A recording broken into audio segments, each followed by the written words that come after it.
Интач со доктор Чарлз Стенли. Споделување на Евангелието низ целиот свет. Следно на Интач: неволјата, мака или прилика. Денес има многу повеќе луѓе кои минуваат низ неволја отколку многу порано.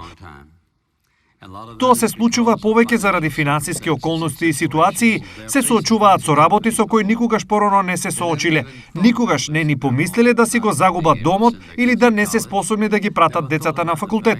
Никогаш не се помислене на фактот дека сите нивни потреби нема да бидат задоволени како порано. Никогаш не се помислеле за некого кој ќе дојде и ќе каже: "Веќе не си ни потребен за оваа работа." Неволите доаѓаат во различни форми. Кога ќе помислам на тоа, колку е сеопшто. Нема разлика каде живееш, од каде си, која раса, која култура, не прави никаква разлика. Неволјата си е само неволја. Она што прави разлика е нашиот став. Тоа ја прави сета разлика во светот. И така, кога ставот на личноста е дека сакаат да обвинат некој друг или да направат некој друг да е одговорен за тоа, тогаш работите не одат правилно. Тоа е кога тврдиме мојот став е правилен. Она што сакам да го разберете во оваа порака, сакам да разберете дека неволјата во вашиот живот може да биде преплавено чувство на товар.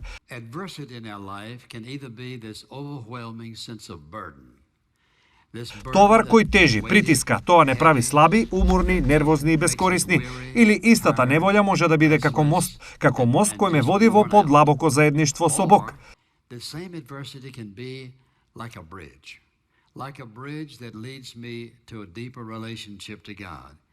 Сето тоа зависи од мојот став и од сето мое разбирање како работи Бог. Така да, дали би можеле да кажете дека во вашиот живот неволјата е како товар, тоа е како тежок товар и продолжувате да мислите: "Боже, уште колку од ова треба да поминам?" Или ја гледате како можност, како мост преку кој можете да патувате на тие околности и на сите неволји кои се случуваат, бидејќи разбирате дека тоа ве води во подлабока врска со Исус Христос.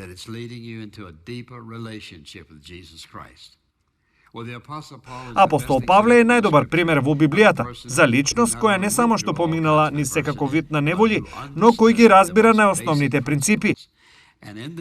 И во овој пасус, ако слушате внимателно, сакам да ве охрабрам да ги запишете овие изјави. Тоа ќе ви помогне, ќе ви овозможи да го одржите вашиот став исправен, вистинската цел да разберете што прави Бог во вашиот живот и ќе имате сосема поинаков став низ она што и да поминувате, без оглед што е тоа.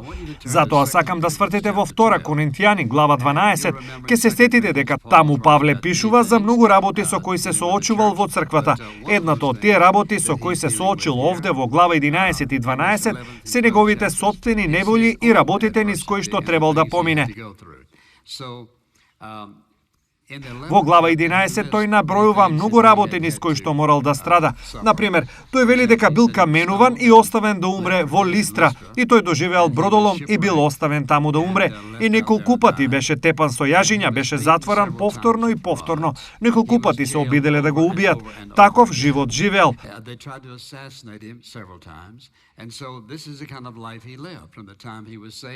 Од времето кога беше спасен и отиде во Арабија за подобро да го разбере Божјото Слово, кога се вратил и почнал да проповеда, имаше неволји една по друга, и тој некако ја завршува својата листа во 11-тото поглавје во стих 28, велејки: "Освен надворешните непријатности, тука се и секојдневните напади против мене, како и грижата за сите цркви." Тој вели, секојдневни притисоци, ова не беше нешто што се случува еднаш, тој чувствувал товар секојдневно го чувствуваше притисокот на сите цркви што ги започна. Во овие цркви влегува во лажна доктрина, со други зборови, тој имал огромна одговорност и можност, но неволјата била голем дел од сето тоа.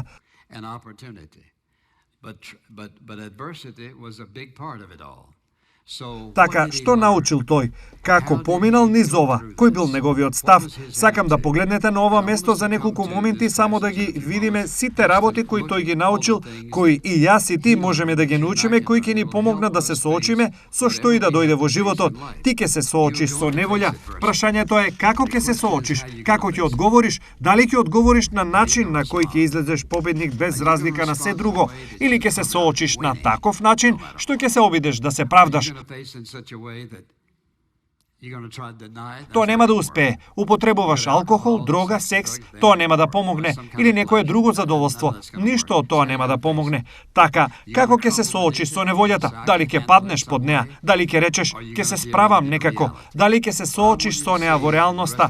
Она што сакам да го видите и остатокот од оваа порака е ова. Има некои многу специфични вистини што апостол Павле ги научил, што ги споделува во овој пасус и тоа ќе ви помогне во секоја неволја во животот. Затоа сакам внимателно да слушате заради себе, затоа што тоа ќе се случи. Ќе ви треба и прашањето е: како ќе одговорите? Затоа нема да ги ставам по редослед што е нужно важно од нечија гледна точка. Само сакам да започнам со првото нешто, а тоа е: тој го научи ова. Сите овие се на екраните и сакам да ве охрабрам да ги запишете. Тој научил дека може да искуси задоволство во сред неговите неволи. Ова нешто повеќето луѓе никогаш не го учат, дека тој може да биде задоволен во сред неволи. Сега во глава 4 во Филипјани, на пример во стих 11, тој вели дека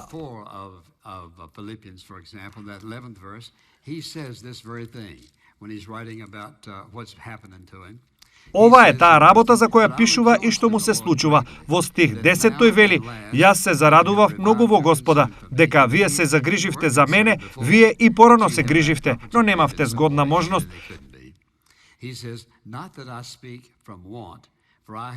Тие го подржуваа, а потоа не можеле. Тој вели: ова го велам не поради немање, бидејќи се научив да бидам задоволен во која и да било ситуација во која сум.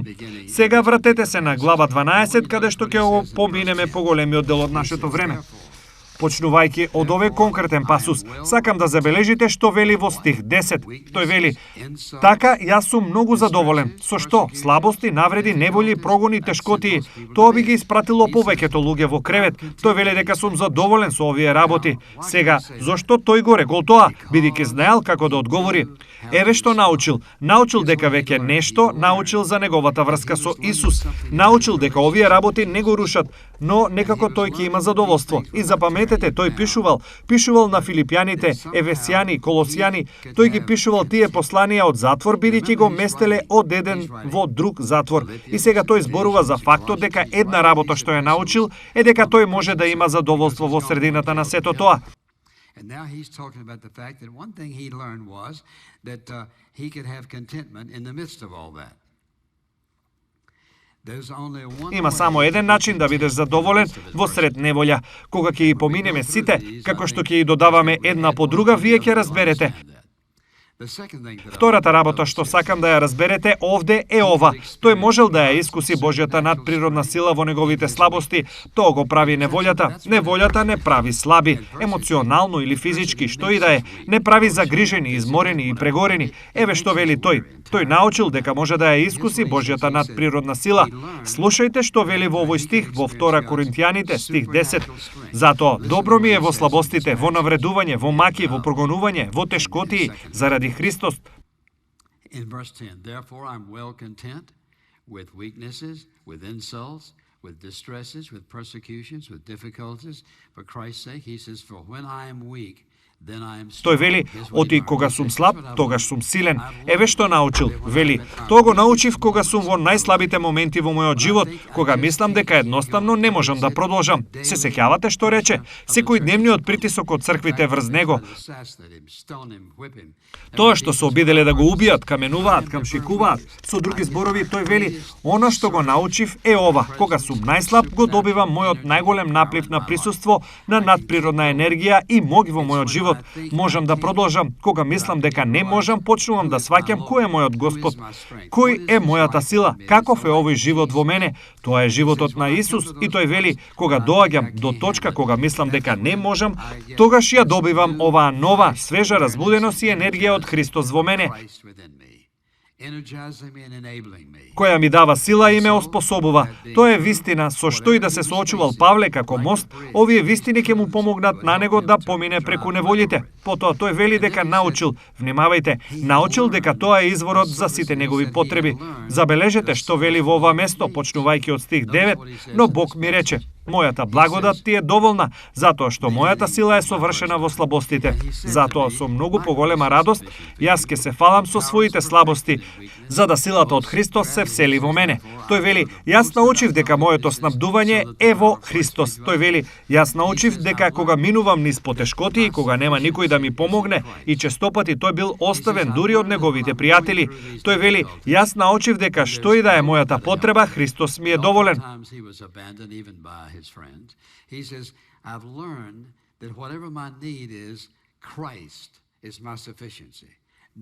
Познавајќи го Него, љубејќи го Него, бивајќи сакан од Него, бивајќи загрижен од Него, оваа врска, оваа интимна врска која тој ја има со Христос, Павле вели, она што научив е дека дури и во моите најлоши неволји, таа врска ми дава чувство на задоволство, бидејќи знам дека Бог има ветувања. Тој вети дека ќе ме води и чува и дека ќе ги задоволи моите потреби кои да се. И секако, јас и ти го знаеме овој стих во Филипјани. Мојот Бог ќе ги задоволи сите ваши потреби спрема неговото богатство и слава во Исус Христос. Тоа доаѓа од личноста која поминала многу време во затвор, прогонувана, каменувана, бродолом, што вели тој. Зборува дека е задоволен. Тој зборува за надприродната енергија на семоќниот Бог, што тече низ неговиот живот, го опремува и го прави доволно добар за да се справи со секоја околност во животот. Гледате, тој гледаше во вистинската насока кога дојде неволјата, не гледајќи во себе, туку гледајќи во Господ Исус. А знаејќи, учејќи во исто време, имаше нешто во тој однос што му овозможи да се издигне над тоа. Затоа, на пример, во Филипјани вели, целата преторијанска стража знае дека сум тука во затвор и додека тој беше врзан за овие војници и ја споделуваше својата вера со нив, Бог правеше моќни чуда низ неговиот живот.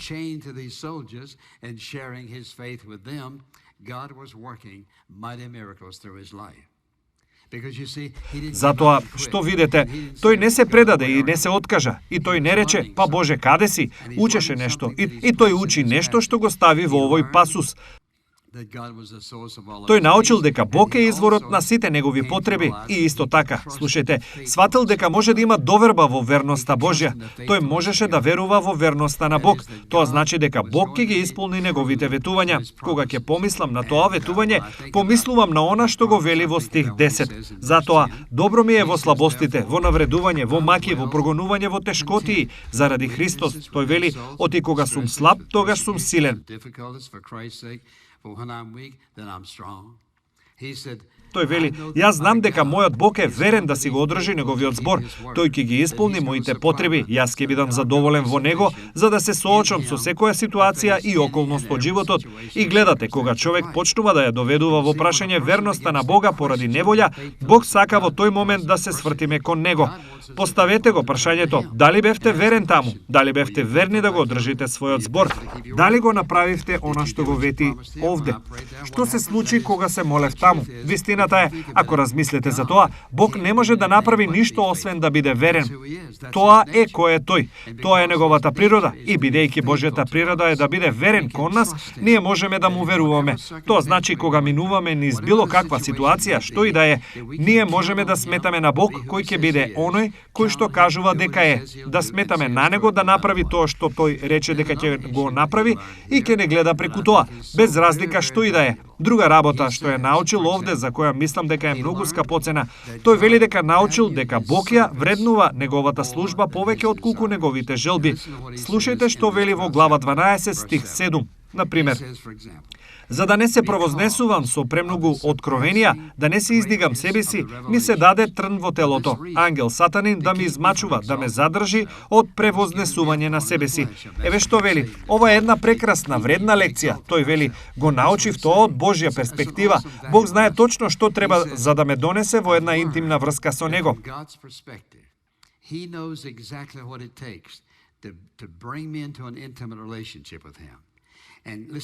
Слушајте, Бог има голема желба да не донесе во таа жива, вечна, задоволувачка, неопислива интимност со него.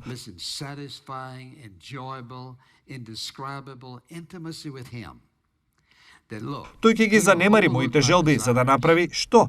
Тој ќе ги занемари моите желби за да ме обучи да му служам на него.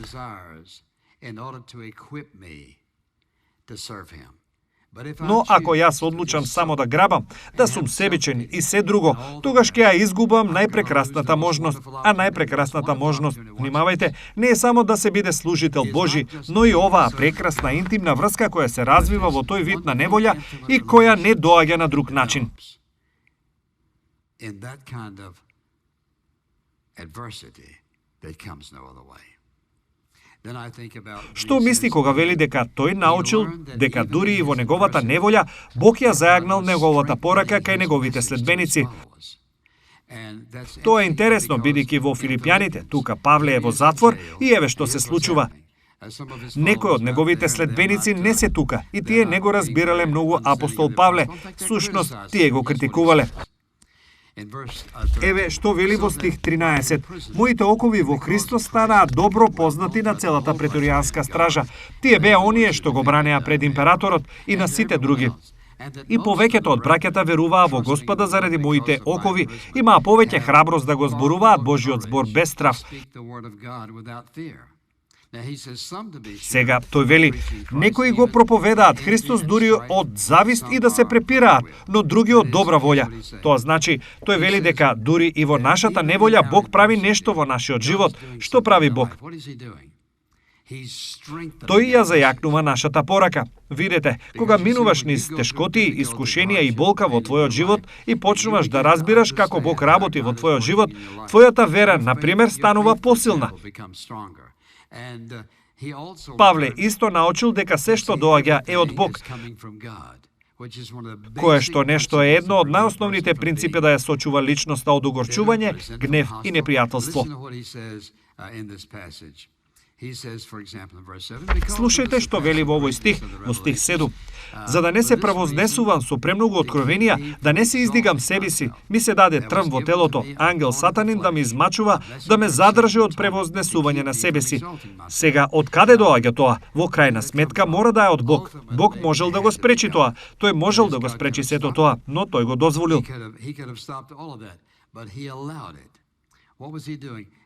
Што правеше Бог? Тој ги дозволуваше тие работи во животот на Павле. Павле вели дека едно од најголемите работи што ги научил била да биде способен да гледа дека се доаѓа од Бог. Потоа секако тој научил нешто друго. Тоа е, тој вели, ние стануваме поспособни да бидеме утешителни за другите кога сме минале ние преку неволја и сме биле самите утешени.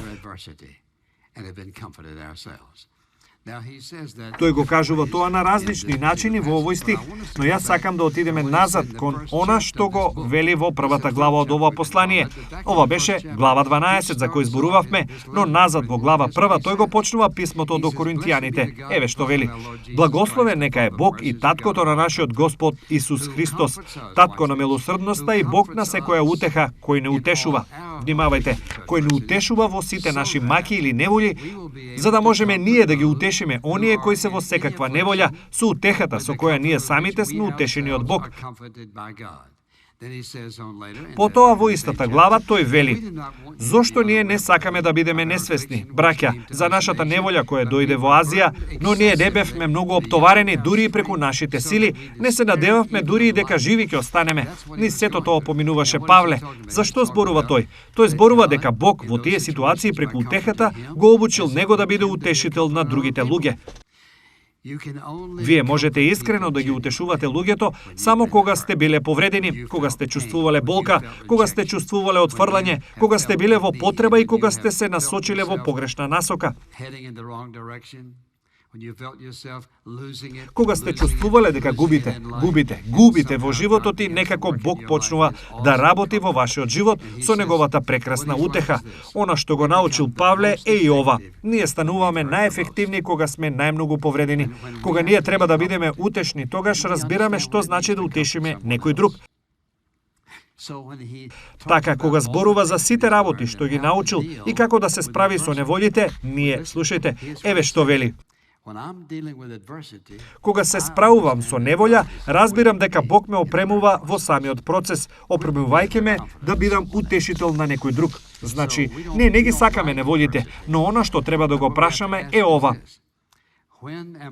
Кога јас сум најефективен, кога сум повреден како нив, Кога го почувствував она што тие го чувствуваа, значи дали сум подготвен да го почувствувам она што тие го чувствуваат и боли како што нив ги боли, дали сум подготвен да претрпам загуба, ако тоа ме опреми да бидам утешител, што им треба на некои луѓе. Павле рече, да, јас сум. И она што го научи во моите потреби и во моите болки, дека јас сум најсилен и најефикасен во моето утешување. Потоа, секако тој спомна нешто друго. Тој вели дека дознал дека Бог има специфична цел за неволјата. Сега тоа е она што тој почнува да го кажува во ова 12-то поглавје. Слушајте што вели. Заради преголемата големина на откровенијата, сега што зборува тој? Книгата на откровението е еднина, откровение, бидејќи тоа беше едно пророчко откровение. Кога зборува за овие неверојатни откритија дека ги има, мислеше на оние времиња, оние ситуации и околности во кои Бог му ја откри оваа вистина, и таа вистина, и оваа вистина, и таа вистина. Тој вели, Бог му дал толку прекрасни надмокни откровенија, што за да го спречи да стане горд и арогантен, вели, ми беше даден трн во телото, гласник на сатаната да ме мачи, да ме спречи да се воздигнам себе си. Сега можеби ќе размислите за ова, кога поминувате низ нешто и тоа е многу тешко. Можеби ќе си го поставите прашањето: Боже, која е твојата цел за ова?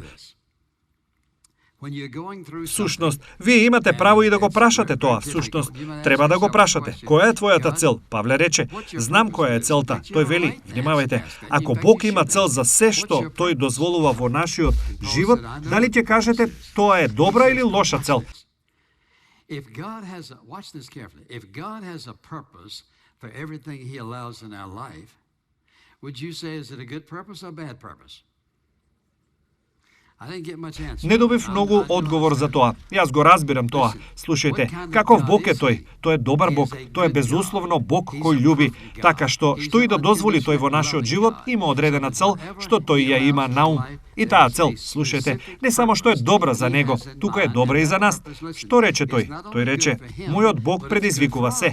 Сега, што правиме ние? Ги вадиме сите работи и ги толкуваме дека се сладки, сакани, богати. Сите овие прекрасни работи, познати, сето ова, тој предизвикува се. Да, болка, страдање, тешкоти. Ние некако погрешно го толкуваме тој збор.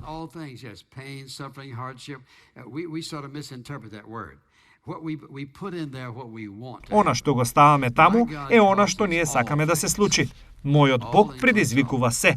Се вклучува сите работи да действуваат заедно за мое добро, бидејќи тој нас не љуби. И така, кога ќе размислите за тоа, ако навистина верувате дека, слушајте, ова е болно, не ми се допаѓа, но некако според она што го прочитав во Светото Писмо, Бог го прави ова за мое добро. Потоа секако Павле научил дека тој може да се радува во среде неволја.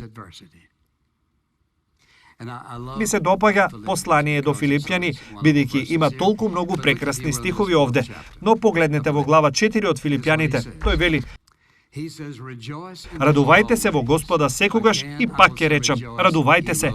Павле пишува од затвор, во римски затвор, и тој зборува за радост. Зошто?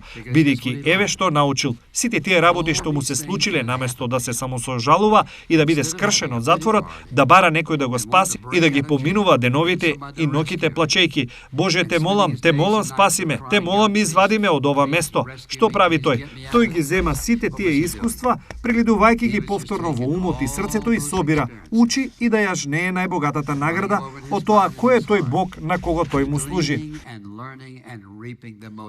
Richest of rewards of who this God is that he served. Така да, со било каква неволја се соочуваш, повеќето од времето ти не можеш да ја контролираш. Ти треба да решиш како ќе размислуваш во врска со сето тоа. Дали ќе размислуваш дека тоа е како мост кој Бог го гради за тебе? Слушајте, да те донесе во една интимна врска со Него, која никој човек на земјата не може да ја создаде за тебе. Врска со Бог која ти никогаш нема да бидеш способен целосно да ја сватиш во сите денови на твојот живот. Врска со Бог за која тој умре за да ни ја овозможи. Врска со Него која апсолутно ќе направи револуција во твојот живот, ќе те обучи да бидеш силен служител на Бог, или сакаш само да имаш самослужалувачки забави.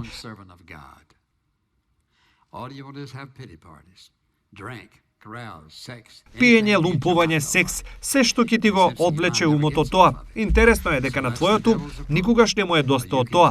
Тоа е пристапот на ѓаволот. Или ќе го земеш пристапот на Павле. Ова е мост и јас ќе патувам преку сето ова, бидејќи знам што има на другата страна. Оваа неопислива, сладка, скапоцена, вечна врска со Исус Христос.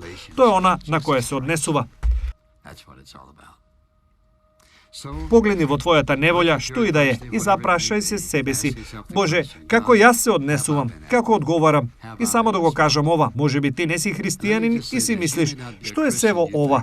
Еве што е, тоа е Бог кој сака да го сврти твоето внимание, испраќајќи доволно маки, болки и страдања, кои конечно ќе те доведат до Бог самиот.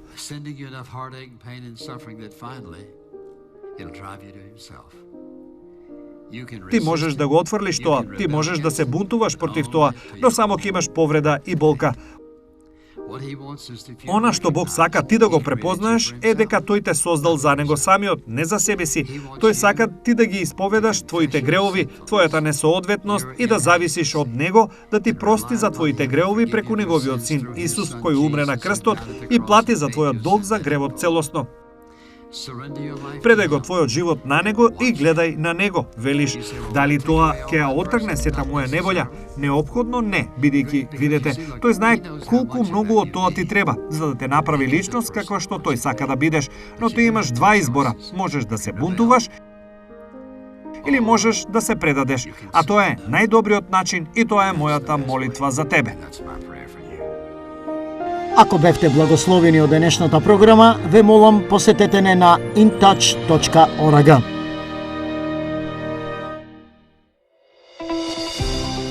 Водејќи ги луѓето ни светот во поголемо заедништво со Исус Христос и зајакнувајќи ја локалната црква, оваа програма е спонзорирана преку службата InTouch и овозможена преку Божјата благодат и вашите верни молитви и дарови.